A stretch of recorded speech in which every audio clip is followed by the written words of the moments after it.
by Hamas and others against Israeli towns and villages in the Gaza periphery, which have left over 800 Israelis dead and more than 2,500 injured.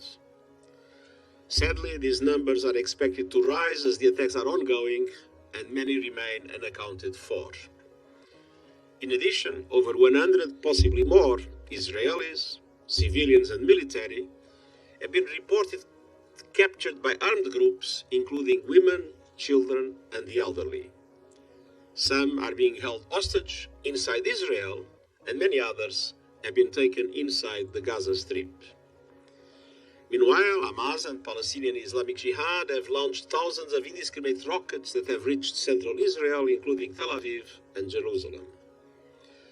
I recognize the legitimate grievances of the Palestinian people, but nothing can justify these acts of terror and the killing, maiming, and abduction of civilians. I reiterate my call to immediately cease these attacks and release all hostages. In the face of these unprecedented attacks, Israeli airstrikes have pounded Gaza.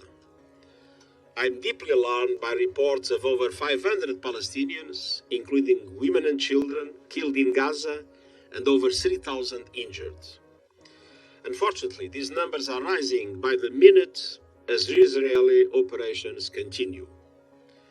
While I recognize Israel's legitimate security concerns, I also remind Israel that military operations must be conducted in strict accordance with international humanitarian law. Civilians must be respected and protected at all times. Civilian infrastructure must never be a target.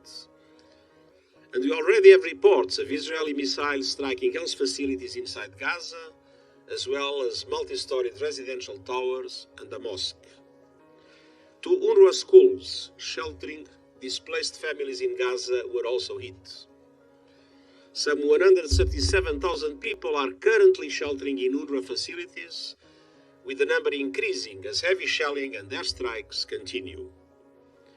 I am deeply distressed by today's announcement that Israel will initiate a complete siege of the Gaza Strip, nothing allowed in, no electricity, food or fuel.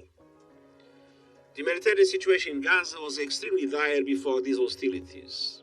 Now it will only deteriorate exponentially. Medical equipment, food, fuel and other humanitarian supplies are desperately needed, along with access for humanitarian personnel. Relief and entry of essential supplies into Gaza must be facilitated, and the UN will continue efforts to provide aid to respond to these needs. And I urge all sides and relevant parties to allow United Nations access to deliver urgent humanitarian assistance to Palestinian civilians trapped and helpless in the Gaza Strip. And I appeal to the international community to mobilize immediate humanitarian support for these efforts. The UN Special Coordinator and I are engaging with leaders in the region to express our concern, our outrage, and to advance efforts to avoid any spillover to the wider Middle East. Even in these worst of times, and perhaps especially in the most trying moments, it is vital to look to the long-term horizon and avoid irreversible action that would embolden extremists and doom any prospects for lasting peace. This most recent violence does not come in a vacuum. The reality is that it grows out of a long-standing conflict, with a 56-year-long occupation and no political end in sight. It's time to end this vicious circle of bloodshed, hatred, and polarization. Israel must see its legitimate needs for security materialized, and Palestinians must see a clear perspective for the establishment of their own state realized. Only a negotiated peace that fulfills the legitimate national aspirations of Palestinians and Israelis, together with their security alike, the long-held vision of a two-state solution in line with United Nations resolutions, international law, and previous agreements, can bring long-term stability to the people of this land and the wider Middle East region. Thank you. Thank you very much.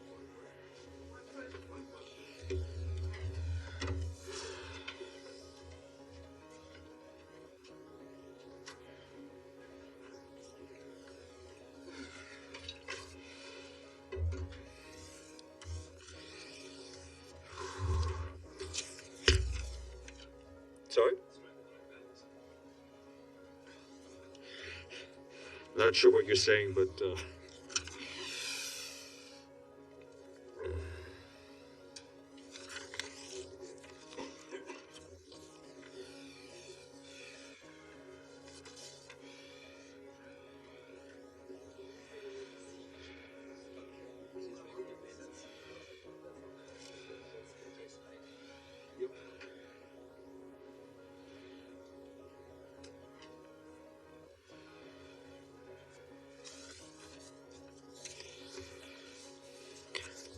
all right, let me just give you a bit more. First, we'll start with the region, and I'll start with Lebanon. Our peacekeeping colleagues in UNIFIL report they've detected explosions at Al Bustan in southwest Lebanon this afternoon. While they're working to gather more information, the head of the mission and the force commander, General Aroldo Lazzaro Sainz, is in contact with the parties, urging them to exercise maximum restraint and utilize the mission's liaison and coordination mechanisms to prevent further risks of escalation and loss of life. In addition to leadership being in constant contact with the authorities, both in Lebanon and in Israel since the events began, UN peacekeepers in Lebanon have remained present along the Blue Line to maintain stability. They've also adapted and enhanced their presence throughout the area of operations, including counter-rocket launching capabilities. Our humanitarian colleagues, just turning to Gaza, our humanitarian colleagues report over 120,000 people have been internally displaced in Gaza due to concerns over the protection and destruction of homes. You've heard the Secretary-General on what we're seeing already in Gaza. 6 healthcare workers have also been killed and 4 others were injured, with 7 healthcare facilities and 9 ambulances damaged. In Gaza, damage to water, sanitation, and hygiene facilities has undermined services to more than 400,000 people. The Gaza power plant is now the only source of electricity and could run out of fuel within days. Also, as of today, the World Food Program has begun distributing food to up to 100,000 internally displaced Gazans who are seeking refuge in UNRWA shelters with fresh bread and canned food. In the next few days, the WFP plans on starting to roll out assistance to up to 800,000 people with food and cash assistance as the situation develops, provided the necessary funding is made available. WFP needs $16.8 million to reach 805,000 people in the next month. For its part, UNRWA says they're sheltering about 137,000 people in 83 of its schools in all areas of the Gaza Strip. An UNRWA school sheltering displaced families in the Gaza Strip was directly hit over the weekend. The school was severely damaged. It was housing about 225 people, though no casualties were recorded among the displaced, but the school sustained significant and structural damage. All UNRWA schools across the Gaza Strip are closed. More than 300,000 students are impacted. Okay, just moving on to Afghanistan. We, along with our humanitarian partners, are now ramping up to the response following the 6.3 magnitude earthquake which struck Herat province in the west of the country on Saturday.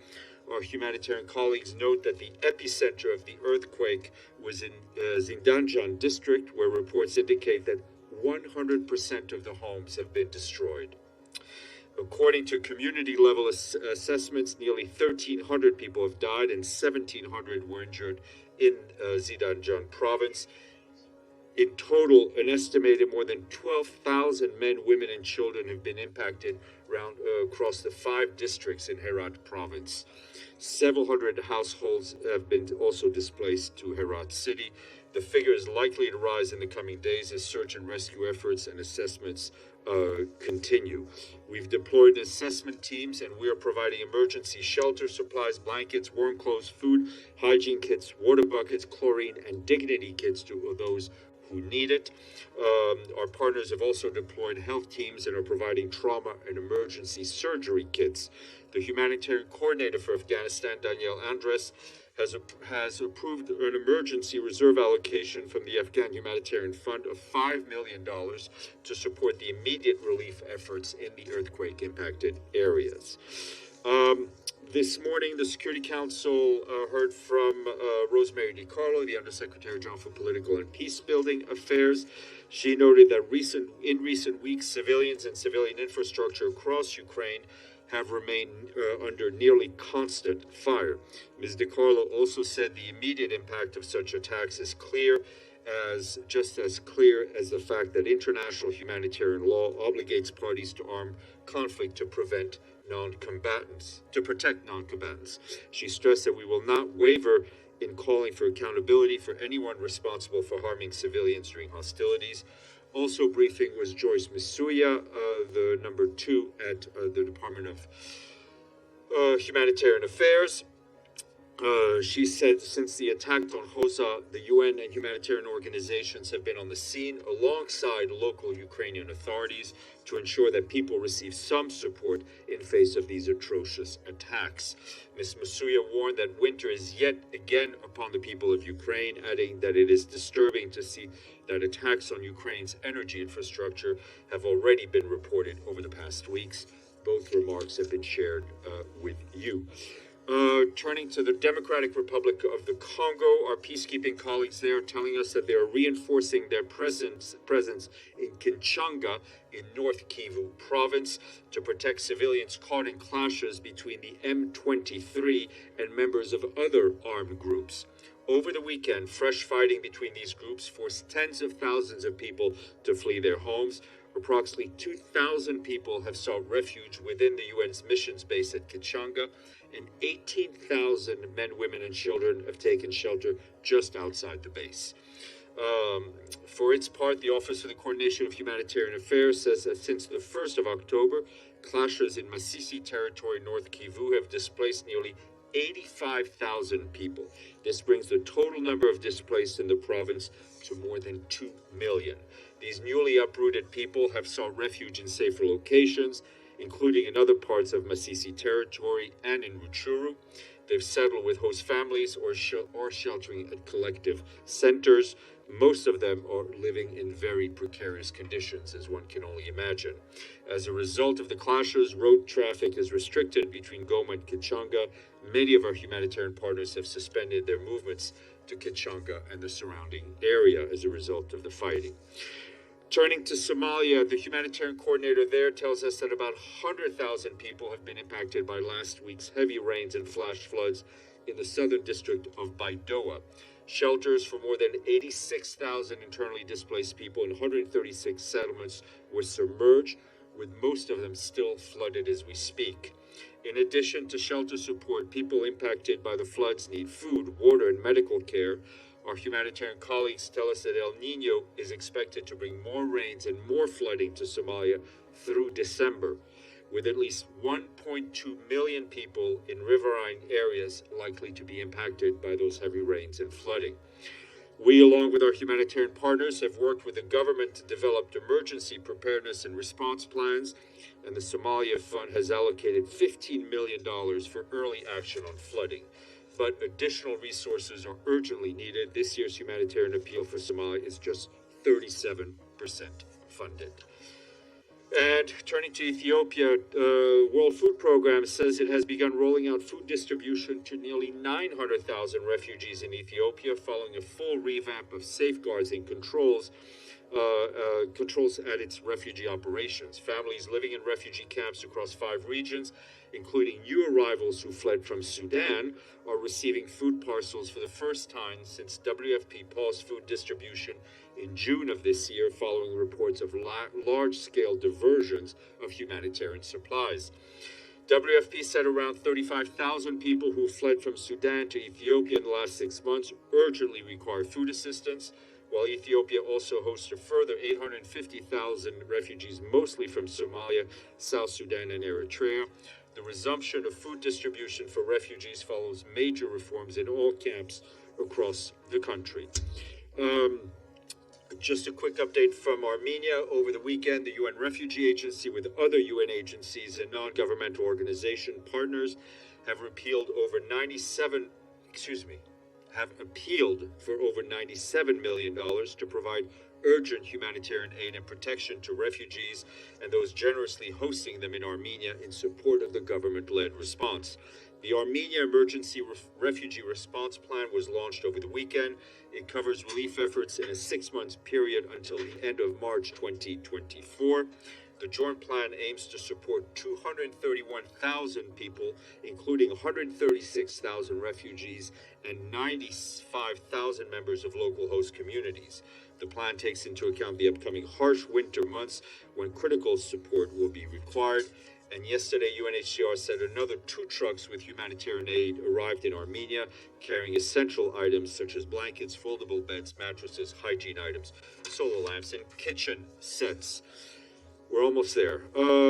In Kyoto, Japan, the Internet Governance Forum is underway. Today, the Secretary-General addressed the forum in a video message and said we need to keep harnessing digital technologies enabled by the internet to help deliver on the Sustainable Development Goals, take climate action, and build a better world. He also underscored the need to close the connectivity gap around the world and reinforce a human rights and human-centered approach to digital cooperation. It is imperative that the internet, including the physical infrastructure that underpins it, remains open, secure, and accessible to all. His remarks were shared with you. And sometimes we make mistakes in this office. Last week, I erroneously announced to you that it was official World Post Day. In fact, today is World Post Day. The letter was late. Sorry. Not a pretty grim day all around. Edie. A couple of follow-ups on the Mideast. Could you give us some specifics on what the UN and the Secretary-General are doing to prevent a spillover of the current conflict between Israel and Hamas into the broader region? And can you also give us some details on the size of the UN staff in Gaza?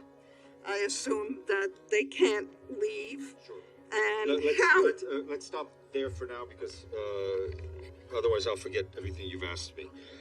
A couple of things. On the political activity, the Secretary-General and his special coordinator have been in close contact with international and regional actors, doing whatever to further the aim of a spillover.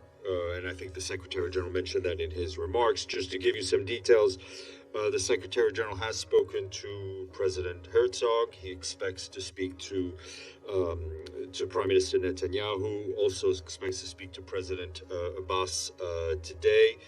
He'll be speaking shortly with President Sisi. He already spoke to the King of Jordan, and we're also expecting him to speak to the Prime Minister of Lebanon. For his part, Mr. Veneslan has been in touch with his counterparts from the US, from the European Union, from Egypt, Qatar, and Lebanon, and others.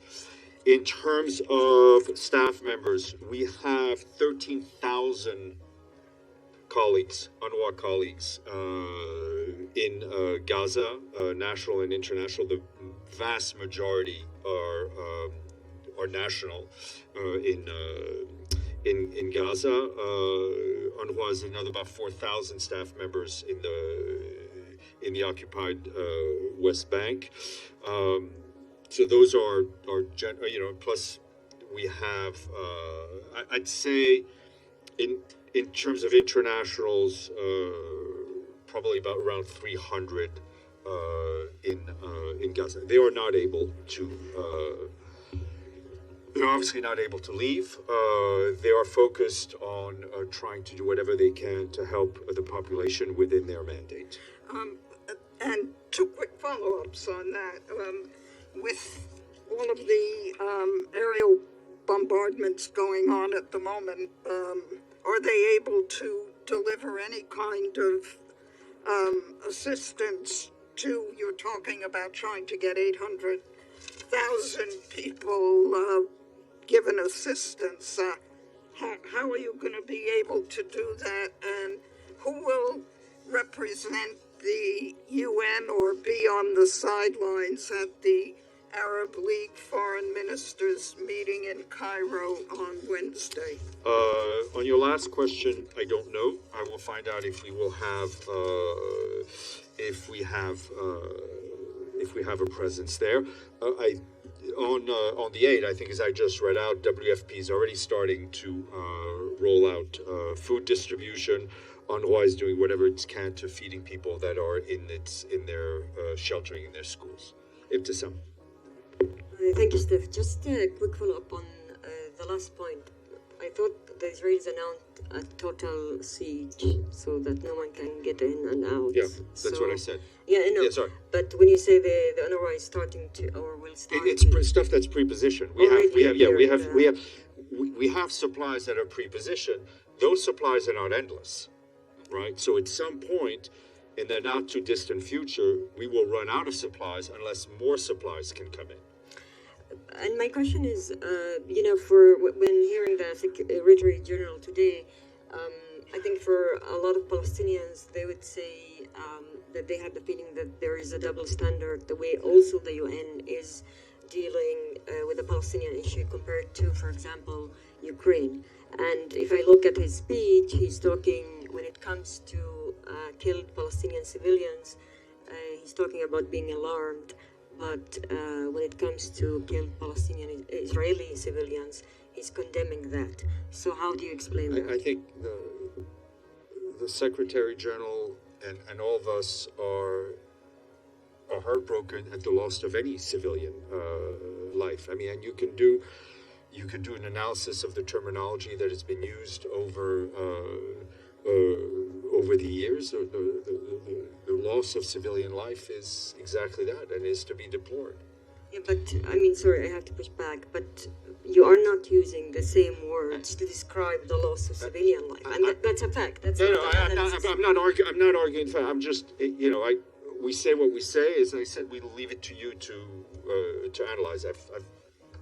I feel I've answered the question to the best of my ability. Okay, I have a follow-up regarding the school, the UNRWA school that was attacked. Mm-hmm. If I'm remembering right, UNRWA school and UN facilities are always very well known for the Israelis. So is this also the case in this? I mean, that there are civilians there? You're very correct. There is a deconfliction process that exists. This is sadly not the first time that we're seeing the people of Gaza are seeing this, and it's not the first time that UNRWA has had to deal with it. UN premises are indeed well known. As I said, there's a deconfliction mechanism with the Israeli authorities. We're not in a position to know whether it was targeted or if it was a mistake. What we do know is that it was hit, and that UN schools should not be hit in any way, in any manner or form. Benno, then Pam, then Deji. Thank you, Steph. Just to follow up to some, when you say pre-positioned, you mean inside the Gaza Strip? Yes, that's exactly okay. Right. And then my question is, the EU Commission announced that it would freeze all aid to Palestinians. I am not exactly sure if this also contains money for UNRWA. Do you? Well, we would very much hope that the funding for UN activities in the occupied Palestinian territory and in Gaza, including UNRWA, be protected. Does that mean you didn't get any notice so far? I think we're seeing the developments as you're seeing them. We appeal that funding for critical UN work, as I've laid it out, is protected. Pam, then Benno, then Mike. Thanks, Steph. Of the Sorry. Deji, Benno, Benny. Whatever. I confuse them all the time. I know. Yeah, right.